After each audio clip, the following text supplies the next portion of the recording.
My name's Alex, and I had this college roommate named Jake. Seemed like a decent guy at first, you know. We got along, shared a few laughs, and even made plans to navigate the chaos of freshman year together. Little did I know the chaos was already inside our dorm. It all started when I noticed something odd about Jake. He would spend hours just staring into the mirror, almost like he was having a conversation with himself. At first, I thought it was just a quirky habit, you know. Some people talk to themselves, right? But as the weeks went by, things got weirder. One night, I woke up to Jake standing at the foot of my bed, staring blankly at me. "Hey man, you good?" I asked, half asleep. He just mumbled something about seeing another world in the mirror. Concerned, I decided to keep an eye on him. One day, he left the dorm in a trance, muttering about needing to find the mirror dimension. I figured he was pulling some elaborate prank until I stumbled upon his journal. Pages filled with bizarre symbols, sketches of distorted reflections, and ramblings about crossing over. Worried about Jake's mental state, I confronted him. That's when he dropped the bombshell.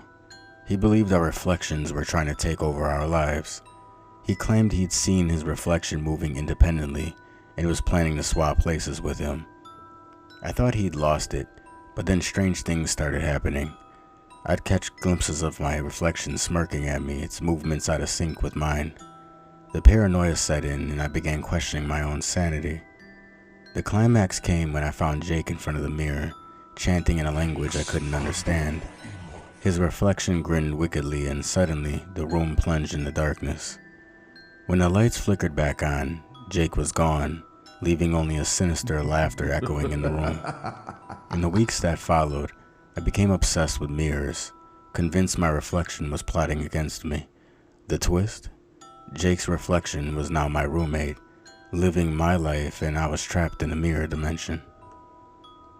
Hey, I'm Mike, and I've got a bone-chilling tale about this ancient dorm building I lived in during college.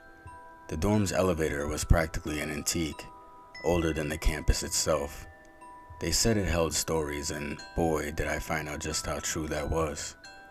One lonely night, after burning the midnight oil in the library, I found myself alone in that creaky elevator.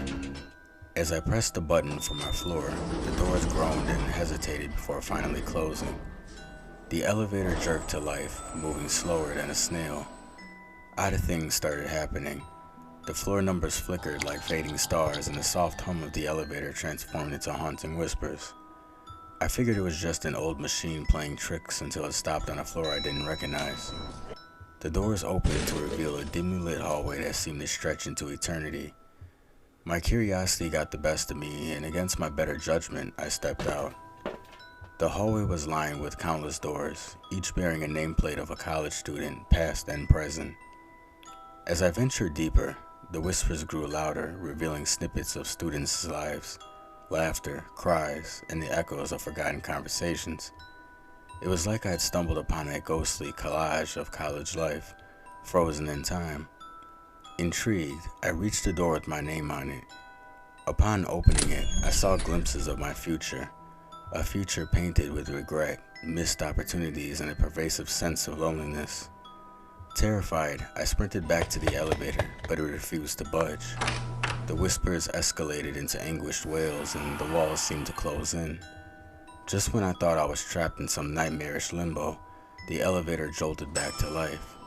The doors opened, and I was back on my floor, the eerie hallway replaced by the familiar walls of our dorm. The catch?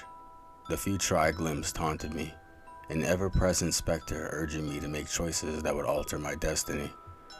In the weeks that followed, I grappled with the echoes of that eerie journey, realizing the elevator had shown me my potential futures, challenging me to shape the one I desired. In the shadows of my college days, there's this tale that still makes my skin crawl, and it's not about ghosts or anything like that. It's about this room in the library that was supposed to be off limits, and I found out why the hard way. Late one night, curiosity got the best of me, and I decided to check out the forbidden room. The library was all quiet, just the sound of my footsteps echoing in the dimly lit hallways.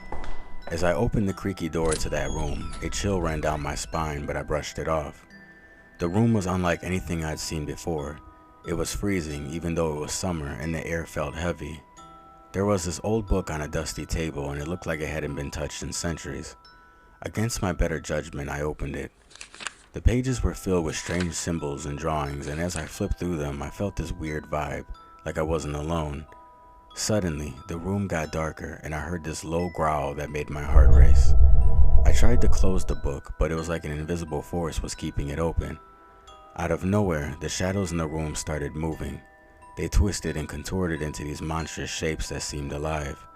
I couldn't move, paralyzed by fear as these shadowy figures closed in on me. I could almost feel their icy breath on my neck. The growl turned into a sinister laughter, echoing in the room. I tried to scream, but no sound came out. The book's pages started flipping on their own, and each turn revealed more grotesque images. It was like the room itself was alive and feeding off of my fear. Just when I thought it couldn't get any worse, the room started shrinking. The walls closed in and I could barely breathe. The shadows became suffocating and the laughter turned into desperate whispers, like the room was hungry for something. In a panic, I grabbed the book and it finally closed. The room returned to its normal size and the shadows vanished. I stumbled out of there, shaken to the core. I never went back to that library at night. After that night, things changed. I started seeing those shadowy figures everywhere, in the corner of my eye lurking in the darkness. Every time I closed my eyes, I saw those grotesque images from the book. It was like the fear had seeped into my very soul. I tried talking to people about it, but they thought I was losing it. The more I tried to distance myself from that room, the more the shadows seemed to follow me. It was like they had become a part of me, feeding off of my fear and growing stronger. I couldn't escape it. Every night I felt the room closing in on me, the shadows twisting and contorting. The laughter turned into haunting whispers, urging me to do things I didn't want to. It was like the room had claimed me as its own and there was no way out. Desperation set in. I researched the history of that room, trying to find some answers. Turns out it was a forbidden chamber where a twisted experiment took place decades ago. The book I opened was a vessel for something dark, something that fed on fear and thrived on torment. The more I delved into the room's history, the more the shadows seemed to retaliate. They became more aggressive, appearing even in broad daylight. The whispers grew louder, almost drowning out everything else. I decided I had to face it head on. Armed with the knowledge I gathered, I returned to that room one last time.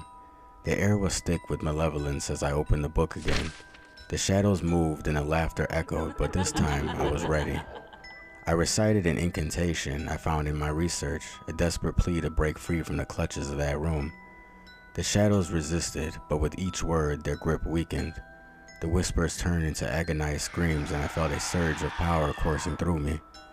As the last word left my lips, the room convulsed. The shadows recoiled and the book slammed shut.